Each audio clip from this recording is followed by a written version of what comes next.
I taught last year, but I thought it was a little bit fitting for the time and for the setting for today. The snazzy title I had given it was Being an Old-Time Christian in a Modern Day Society.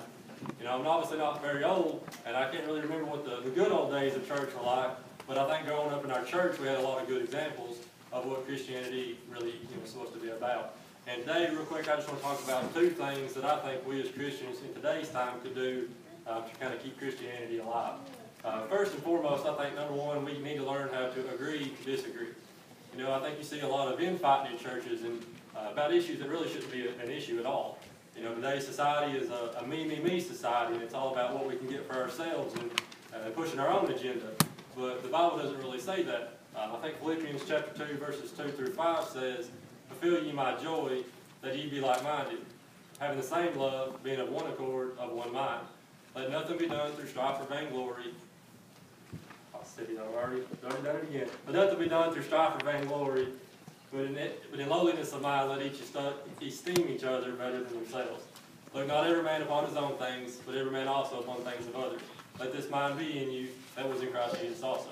Now, having said all that, are we as a church going to agree on everything? Absolutely not. Our church is a family, and we all know that families do not agree on everything they ever have. You know, I think what I take away from that is if we go into a situation with an open mind and maybe kind of even see the other person's point of view, we still might not agree, but if we come at it at that point of view, we will be a stronger church family.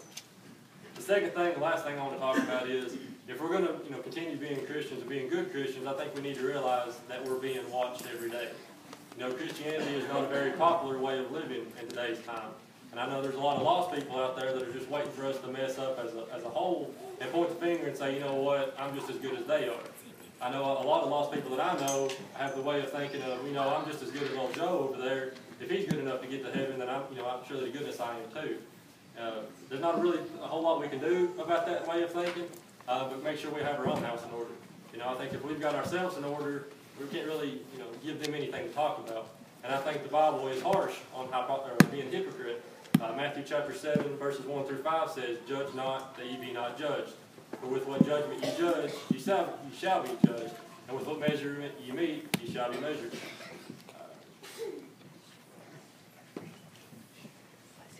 "And why beholdest thou the mote that is in thy brother's eye, but consider not the beam that is in thine own eye? Or how wilt thou say to thy brother, Let me pull out the mote out of thine eye, and behold, a beam is in thine own eye? Thou hypocrite, pullest the mote out of thine own eye, and thou shalt see clearly to pull the beam out of thy brother's eye." And I don't think there's anything we can do to change their way of thinking, and the Bible doesn't say that we can not help our brother. I just think it says we need to make sure we got ourselves taken care of before we do it. And in closing, I just kind of want to say, like I said before, Christianity is not an easy way of living, but it doesn't necessarily mean we just need to give up or use that as an excuse to not give our all for Jesus.